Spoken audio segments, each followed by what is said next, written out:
stage. Still, it's a sick one-handed catch. And the Commanders take the lead. Bo Nix will do nothing but marvel at that amazing grab. On the ensuing drive for the Broncos, 3rd and 10, Bo Nix looked to escape the pocket, then settled and found his man Cortland Sutton wide open. Gain of 31. Drive continues. Later in the drive, it's R.J. Harvey, the rookie, into the end zone, and the Broncos regain the lead. It's 20-14. Early fourth, same score. 3rd down and 8. Washington hoping to get the football back, and they do. Nix directly to Bobby Wagner. I don't know how he missed him. Seems he didn't see him, and he was the only guy standing out there. Commanders get a field goal, cut the lead to 3. Marcus Mariota spinning out of a sack, gets up, play to the whistle. After review, Mariota down by contact, but actually should have been a trip. That's not reviewable. Commanders now backed up. It is 3rd and 21. Mariota looking for Zach Ertz. And this is nearly an incredible catch, but an even better play from Alex Singleton. Welcome back. Commanders forced to punt. Under 3 to go. 3rd and 10. They're just shy of the line to gain. It's a pass to Ertz. Jeremy McNichols gets the first down. And now it's 3rd and 25 after a grounding. And Washington's got a mile to go. Mariota picks up a bunch of it here to Terry McLaurin. Gain of 19. 4th and 6. On time, Ertz makes a good grab. The drive continues. 3rd and 3 now. Mariota takes off. Washington out of timeouts. He's got to get out of bounds, and he does. Still got wheels. Jake Moody, who won a game for Chicago earlier this year on this field kicking for the Bears, now kicking for Washington, ties things up at 20. We go to overtime. Denver with the ball first. Bo Nix, Evan Engram.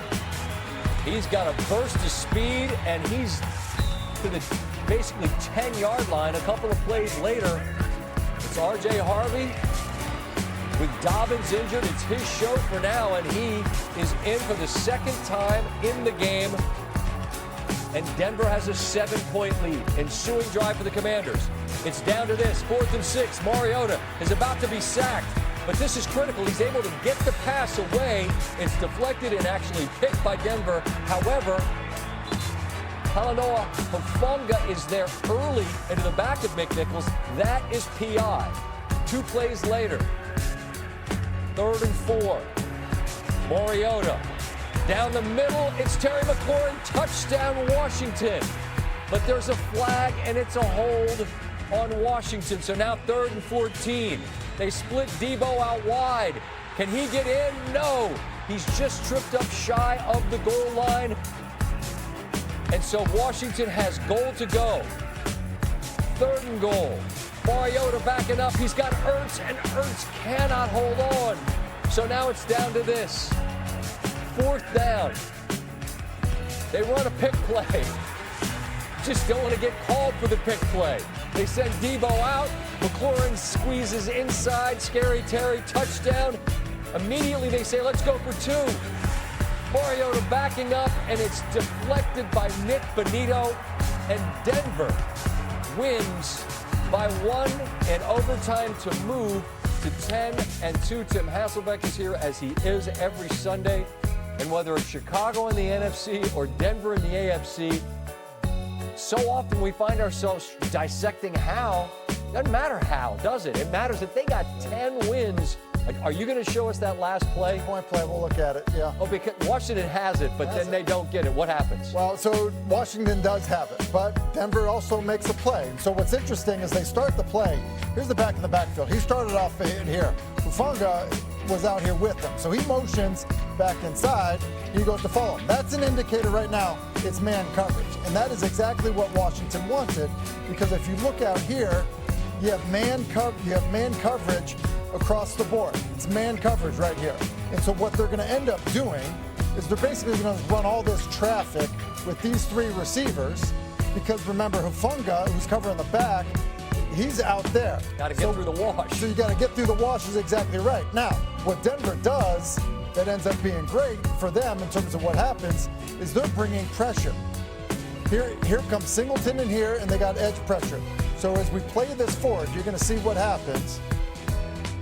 Because they bring this pressure, the left tackle has to squeeze down because you're always going to protect your quarterback inside out, which is going to leave you a free runner.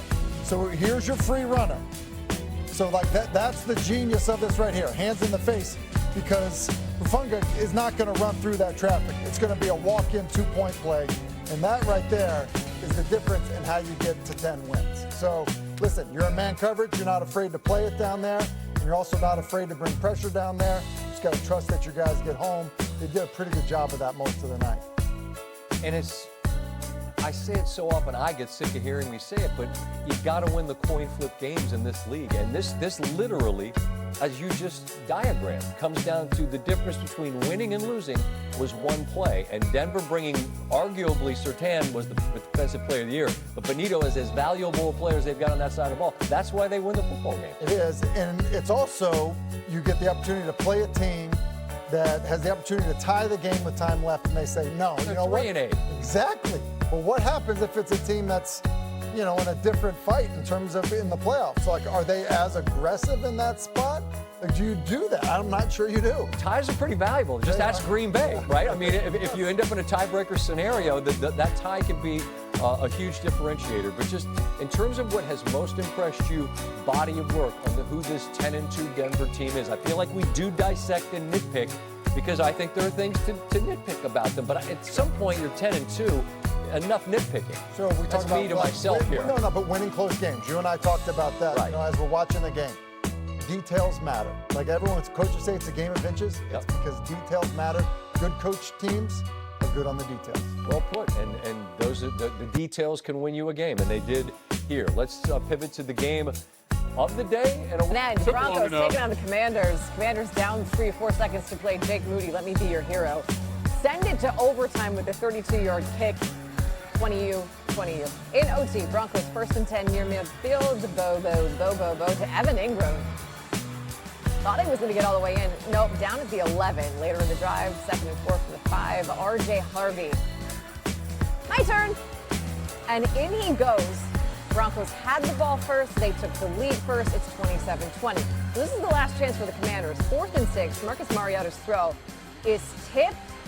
And then it is picked by Jeremy McNichols, and you're like, this is the game, right? Did you see it, though?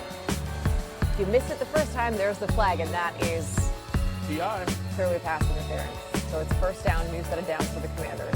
It leads to this. 3rd and 4, Broncos from the 40. Mariota to Deebo Samuel, down to the 2. Not in, down to the 2. And it comes down to this. Again, 4th and goal. What's Mariota going to do? Terry McLaurin. Oh, he's the one there in the end zone. Got it. So now what? Do you go for the tie? Go for 2. Or do you go for the win? Go for 2. The tie or the win? Go for Ties 2. are gross. Thank you for going for the win. It didn't work out for you. Broncos had to work entirely too hard for that win. 27-26. Herm Edwards is here. Your thoughts on what we just saw? I mean, they have the best record now in the NFL. And they took all that to be the 3-8 squad. Washington lost 6 in a row, and Washington played them all the way till the final whistle. Good for Washington. Yeah, it's but hard to I'm win talking the about league. the damn Broncos. They had to work way too hard for that Way win. too hard. And Bo Nix did not play well. That might be a little bit their disturbing. defense? Well, their defense didn't play well either, but the quarterback didn't help them, turning the ball over at times. This was the Denver team that I thought was pretty good. Every time I say a team's pretty good, they let me down. Last week it was the Rams. Well, yeah. No, last week you said they were good. This week they let it's the you Rams, down. right? They're letting you down this So time. now all of a sudden these guys, I'm like, oh, yeah. All right, so we're done. Coming up next, SB.